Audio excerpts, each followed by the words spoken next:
And all new at 10, we're learning more about his lengthy criminal history. A lot of people are asking us how he could be out right now. 5 News reporter Lauren Spencer joins us. She shares what we've learned about the suspect and why we think someone like him was out. Lauren. I've been looking through documents all day trying to piece together who Stacy Lee Drake is. The big question we wanted to answer today was, why was the suspect accused of several homicides as well as other crimes dating all the way back to 1994 out of jail? I took those questions to an attorney who offered some legal insight on the career criminal.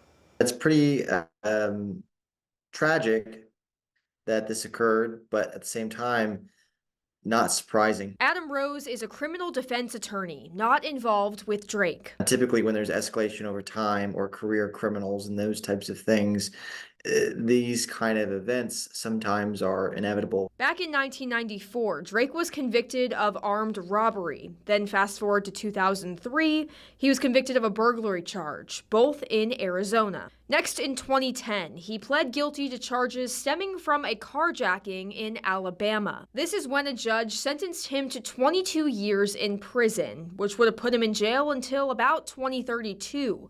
So why is he out right now? In his case, essentially what they did was change the severity and the range of punishment on his particular offense. Meaning his previous crimes were no longer considered violent felonies. So he got out quite a bit sooner than he probably should have. The legislator, in this sense, that changed the law, and when they changed the law, people slipped through the system that necessarily shouldn't. So the reason he got out early was because his prior sentence was too large for the type of crime that he was actually convicted of.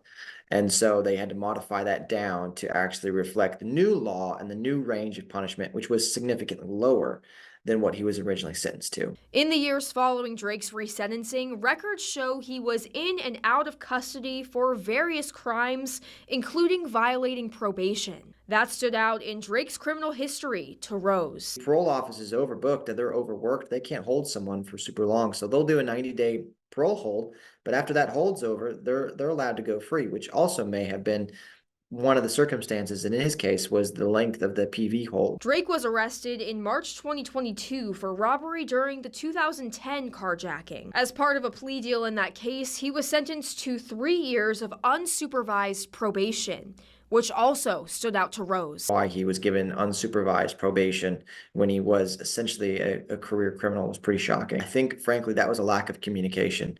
I think his criminal history score and criminal history either wasn't known or wasn't held to the standard that it probably should have been.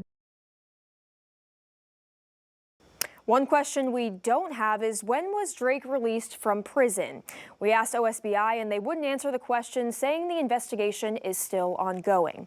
Fort Smith police say Drake has ties to the city and that they've had interactions with him dating back to more than a decade. Lauren Spencer, 5 News. Thanks for that, Lauren. Well, of course, we'll continue our team coverage throughout the night into the morning and this week right here on 5 News. We'll also post the latest updates on 5newsonline.com and our 5 News app.